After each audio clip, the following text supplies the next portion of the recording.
这绝对是影史上最具冲击力的逆天反转。一具女尸在江边惨遭肢解，凶手却将尸块重新缝合起来，案件的侦破工作一度陷入了僵局。可唯一看清真相的法医，最后竟然当场举枪自杀。这就是2010年上映的复仇悬疑神作《不可饶恕》。某瓣评分7.8分。故事发生在韩国首尔南部一个叫锦江的地方。这天，2个摄影爱好者正在江边外拍取景，可就在他们回城的途中，竟意外发现了一具死状凄惨的女尸。随后，警方立刻对案发现场进行了封锁勘查。女主小峰是一名刚从警校毕业的高材生，由于是警队里的新人，所以她只能在现场干一些维护秩序的杂活。然而就在他拉设警戒线时，无意中发现地上有一对奇怪的脚印，脚印深浅不一，旁边还有一个圆形的小洞。小峰赶忙掏出相机拍照取证。就在这时，一个男人突然闯进了案发现场。小峰见状，一把将对方拦了下来。没想到大水冲了龙王庙，来人竟然是自己大学时的导师江教授。作为当地最具权威的法医专家，江教授被上级指派过来协助警方破案。通过对现场的初步勘查，死者是一名年轻女子，四肢和头颅被人残忍的肢解，现场没有任何血迹和打斗的痕迹。显然这里只是一个抛尸地点，并不是凶手作案的第一现场。可令人诡异的是，凶手在抛尸时却将尸体重新缝合了起来，唯独缺少了一条右臂。随后警方对死者的身份也进行了调查。死者名叫小雅，29岁，是一家夜店的陪酒女郎。根据死者的社会关系以及尸体被肢解的情况，警方判断这大概率是一起情杀或者仇杀案件。看着台面上女孩完美的躯体，江教授不禁感到有些惋惜。但作为一个从业多年的法医，人死后对于他来说就不再是人了，而是证据。很快他就对女孩的尸体进行了解剖，这把一旁的小峰看得直接恶心到吐。通过对尸体的初步勘检，江教授在死者的头部发现一处击伤，应该是被一根又长又硬的钝器所致。同时他在死者的体内各处检测出了海水的成分。在鼻孔和口腔内还发现了一种特殊砂石，这种砂石只有生产混凝土时才会使用。由此，江教授推断，凶手应该是在某个砂石场或混凝土厂作案杀人，然后拉到海边进行分尸，以便于冲洗血迹，最后再将尸块丢弃到江边。这时，小峰突然想起，离海边不远处正好有一家混凝土厂。另外，死者的男友阿成还没有找到，目前他有着重大的作案嫌疑。于是，警方立刻开始分头行动，一边在城里四处寻找阿成的下落，一边去混凝土厂搜集新的线索。经过多方打听寻访，他们终于在一家赌场里抓到了嫌疑人阿成。而与此同时，在混凝土厂的搜查队也有了重大发现，在沙石山上，他们找到了一条断臂，通过手上的美甲可以判定，这就是死者小雅的那条右臂。然而，尽管找齐了尸体残肢，但面对警察的审问，阿成却坚称自己在案发当天一直在赌马，已经很长时间没有见过小雅了。由于阿成有不在场证明，这让案件调查再次陷入了停滞状态。夜里，小峰来到江教授家，向他汇报了案情的最新进展。江教授猜测，凶手分3个不同的地点杀人、分尸和抛尸，最后又将一条手臂留在了杀人现场。如此的大费周章，似乎是在暗示这3个地方的重要性。 무언가를 사람들한테 알리고 싶었던 것 같아. 이 세 장소에는 공통점이 있을 거야. 공통점이요? 범인이 말하고 싶은 의미.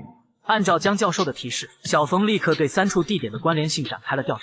果然，在网上他发现了端倪。原来有一个叫我艾维纳斯的环保组织，一直在和开发锦江的混凝土厂对抗。他们认为锦江是爱神维纳斯的化身，但政府却把锦江河岸的分支切成了6段，简直就像把女神肢解了一般。该组织的领导者李胜浩甚至还为此写了一本书，大肆批判政府和混凝土厂的无知行为，并表示一定会让他们付出代价。而这个李胜浩自幼就患有小儿麻痹症，所以必须拄着拐杖才能走路，这恰好与现场那对奇怪的脚印相匹配。局长立刻下令对李胜浩实施抓捕。然而面对警察的突然到访，李胜浩却显得格外淡定。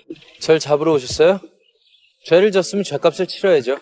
随后，警方对他进行了审讯。起初，李胜浩还辩解说自己只是一个普普通通的环保人士，但敏锐的小峰却发现了他鞋子上的泥土。通过与现场鞋印照片进行对比，两者果然完全吻合。可令所有人都意想不到的是，面对小峰的指控，李胜浩竟然当场承认了自己杀人的罪名。 잘하셨습니다. 대단하시네요. 범인 잡으셨어요. 本以为案件就此得以公布，可在接下来的问话中，李胜浩却开始闭口不言。他一个劲地盯着墙上的钟表，似乎在等待着什么人一样。与此同时，江教授正在机场等待女儿从国外回来。他已经有5年没见到女儿了，内心的期待之情溢于言表。这时，一个戴着帽子的男人突然递给他一个信封，说这是李胜浩交给他的，之后便头也不回地转身离开了。江教授对此一脸的疑惑，因为他根本就不认识李胜浩这个人。然而，当他打开信封后，整个人瞬间就呆住了，里面竟然是他女儿被绑架的照片。 他立刻起身寻找帽子男的身影，但对方早已经从机场消失了。就在他手足无措之时，小峰突然打来了电话。 교수님, 범인 잡았어요. 이성우라는 젊은 환경운동가였어요. 교수님 덕분이에요. 제일 먼저 알려드리고 싶었어요. 这个名字顿时令江教授脸色煞白，他来不及多想，迅速驱车朝警局的方向狂飙，然后不顾一切地闯进了审讯室。李胜浩见到他后表现得并不意外，还抱怨他为什么来得这么晚。尽管对方的行为让江教授十分不解，但当务之急是要搞清楚女儿的下落。可李胜浩并没有正面回答他的问题。他提出要跟江教授做一个交易，只要3天之内帮他洗脱掉罪名，那他保证江教授的女儿平安无恙，否则就等着为女儿收尸吧。无奈之下，江教授只能同意了他的条件。但李胜浩毕竟已经认罪，想要洗脱掉罪名又谈何容易呢？而且从小峰的口中，江教授这才知道，警方已经找到了李胜浩分尸时用的电锯，只要验明上面的血迹是小雅的，那李胜浩是杀人凶手的事就板上钉钉了。江教授听后立刻赶往了鉴定科，好在鉴定人员手头上的活很多，还没有对电锯进行检测。为了救出女儿，江教授决定铤而走险。他急忙赶回到家中，用手术刀割破了家里小猫的狗腿。接着他给鉴定人员打电话，故意将对方叫到了解剖室。随后他趁机偷偷潜入到鉴定科，将电锯上的血迹用药水洗掉，然后在上面小心翼翼地涂上了狗血。做完这一切后，江教授迅速回到解剖室，没想到小峰此时也在这里。好在对方只是来询问尸检报告的情况，并没有对他的行为产生怀疑。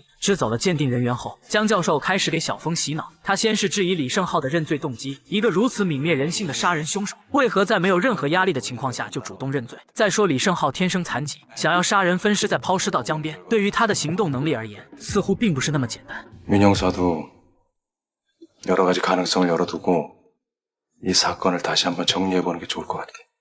夜里，江教授再次找到李胜浩，他要求跟自己的女儿通话，确定女儿是否安全。可当李胜浩拨通了一个号码后，却告诉对方直接撕票吧。这瞬间激怒了江教授，他一把将电话抢了过来，结果这才发现刚刚的号码居然只是一个空号。愤怒的江教授再也无法控制自己的情绪，将李胜浩按在地上一顿暴揍。不料这时手机铃声突然响起，江教授只好起身去接，没想到里面竟然传来了女儿求救的声音。可还没等江教授问完话，那边就将电话快速挂断了。然而总算是知道女儿还活着，江教授悬着的心暂时也放了下来。为了尽快帮李胜浩脱罪换回女儿，他希望对方说出杀人时用的凶器在哪里。谁知李胜浩听后不但不配合，反而还和他打起了眼来，让他先搞清楚为什么要杀死那个陪酒女小雅。没办法，江教授只好连夜赶到小雅生前住的地方去寻找线索。通过桌上的名片，他联系到小雅曾经的一个姐妹，从对方的口中，他打听到小雅男友阿成的消息。看来要转移李胜浩的罪名，嫁祸给这个阿成是个不错的选择。第二天，电锯上的血液鉴定报告出来了，得知验出来的竟然是狗血后，整个警局的人都要疯了。队长立刻下令对李胜浩的住所展开地毯式搜查，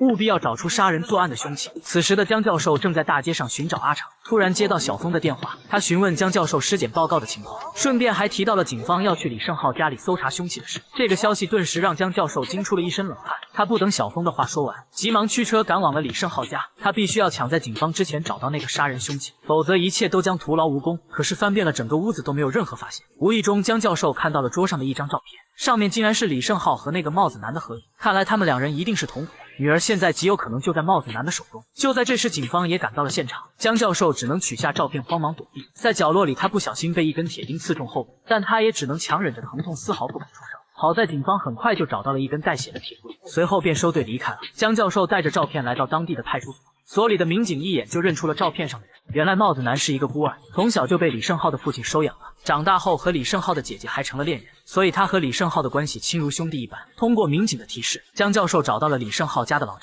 在这里，他看到墙上贴满了他和女儿的照片，看来这起绑架早已经蓄谋已久了。除了照片外，墙上还贴着一则10几年前的新闻报道，这让江教授似乎想起了什么。恰巧此时帽子男从外面回来，看到被石头撬开的门锁，他立刻撒腿就跑。两人随即在村子里展开激烈的追逐。可江教授毕竟只是一个法医，被帽子男偷袭后一顿暴打，很快就体力不支倒在了地上。帽子男警告他，如果还想见到自己的女儿，那就必须遵守游戏规则，否则他立马就撕票。说完便转身离开了。而另一边，为了询问尸检报告的情况，小峰独自一人来到了江教授家。无意中他看到了受伤的小狗，他立刻将小狗送到附近的宠物医院。医生一眼就看出来这是人为的割伤，而且用的应该是手术刀。 애매한 곳에 상처가 난 걸로 봐선 고의로 그런 것 같은데요.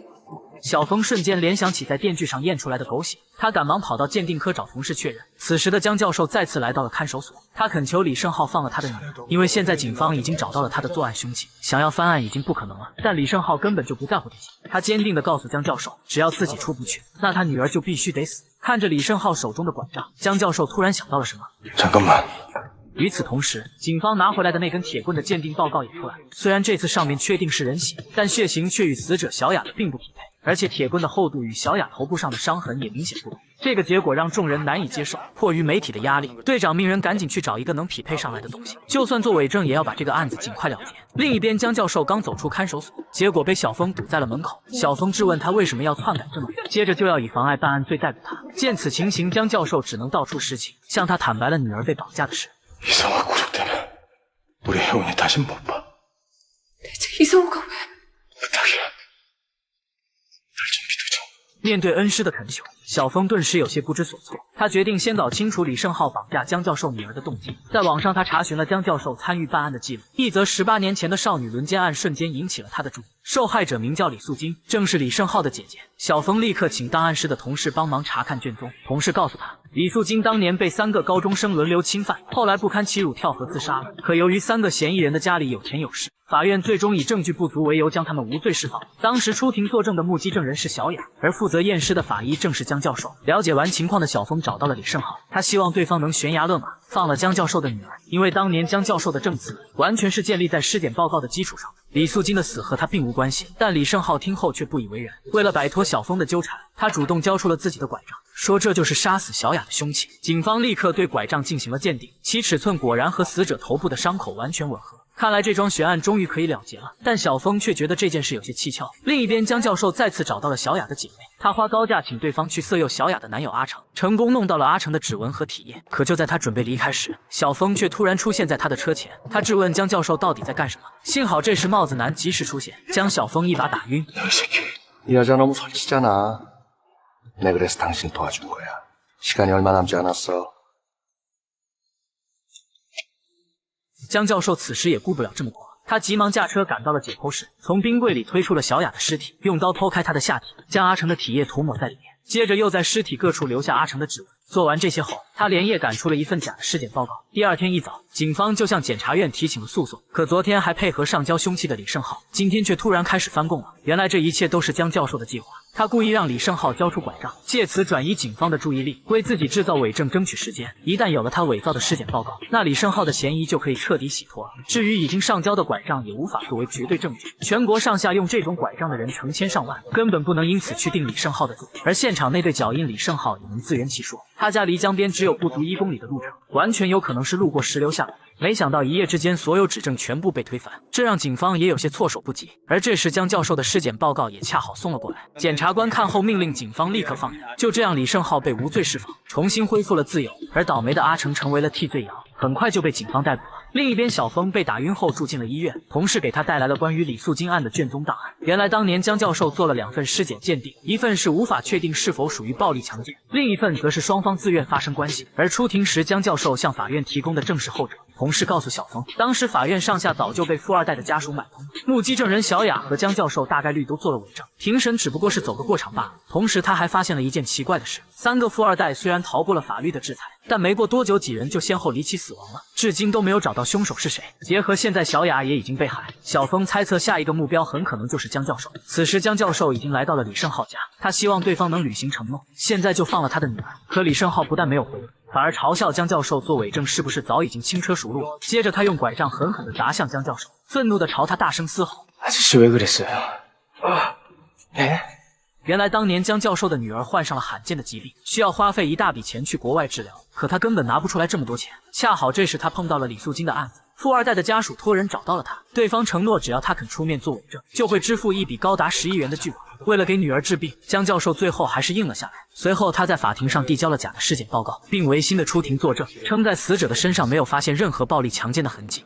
100% 단정 지을 순 없지만은 강간보다는 화간이라고 봐야 됩니다.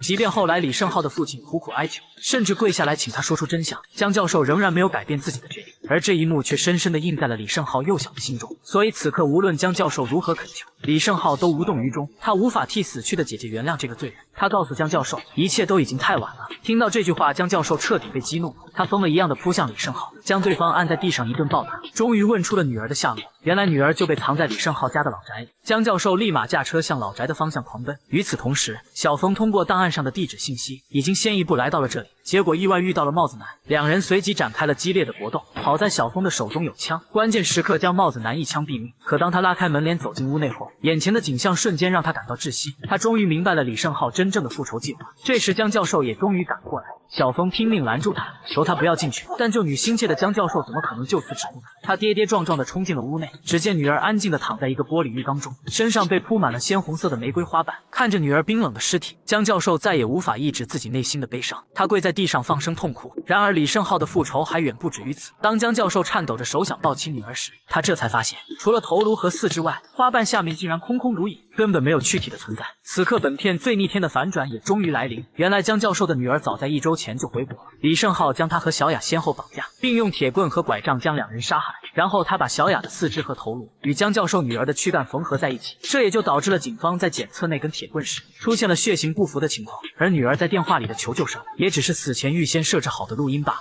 所以之前江教授在尸体上所做的一切，其实都是在自己女儿的身体上进行的。他不仅解剖了女儿的躯体，还亲手用伪证玷污了女儿的贞洁。此刻所有的回忆如潮水般涌向江教授的脑海，那种刺骨穿心的感觉让他濒临崩溃。而完成复仇的李胜浩一脸平静地坐在屋外，等江教授出来后，他不紧不慢地复述起绑架杀人的细节。 박사님은 아마 그 기억 속 고통에서 평생을 살 거예요.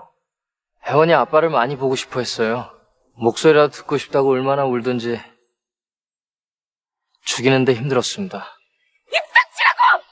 혜원이 아빠가 당신을 용서하지 않을 거라는 유언도 남겼어요. 江教授再也无法抑制自己的怒目，他趁机抢走小峰的枪，毫不犹豫地杀死了眼前这个恶魔。虽然他知道这就是李胜浩想要的结局，但他却无法原谅自己。此刻，江教授的眼前再次浮现出女儿的身影，随着砰的一声枪响，他最终亲手结束了自己的生命。故事至此全部结束。好了，我是力哥，我们下期再见。